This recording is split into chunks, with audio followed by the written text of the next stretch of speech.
அரபு நாடுகளில் இன்னும் பெரும்பாலான வீடுகளில் பூனையை வளர்க்கின்றார்கள். ஒரு சுவாரஸ்யமான செய்தி, மிக பிரபலமான சஹாபி அபூ ஹுரைரா ரலியல்லாஹு அன்ஹு அவர்கள் எப்பொழுதும் எம்பெருமானார் ஸல்லல்லாஹு அலைஹி வஸல்லம் கூடவே இருப்பார்கள்.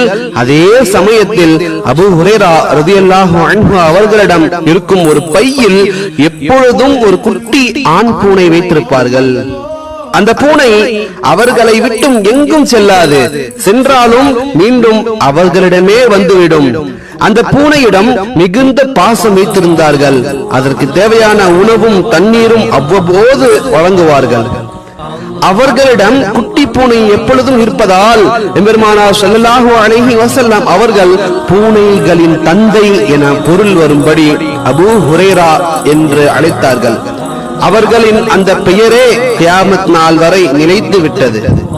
அரபியில் ஹிர்ரா என்றால் ஆண் பூனை என்ற பெயர், ஹுரைரா என்றால் குட்டி ஆண் பூனை என்று அர்த்தம். பூனையை மட்டும் வீட்டில் வளர்க்க அனுமதி அளித்துள்ளார்கள் எம்பெருமானார் ஸல்லல்லாஹு அலைஹி வஸல்லம். ஆனால் ஒரே ஒரு நிபந்தனை, அவ்வாறு வளர்க்கும் பூனையை சுதந்திரமாக விட்டுவிட வேண்டும். இதை கட்டி வைத்தோ அல்லது அறையிலோ அடைத்து கூண்டிலோ அடைத்து வைக்க கூடாது.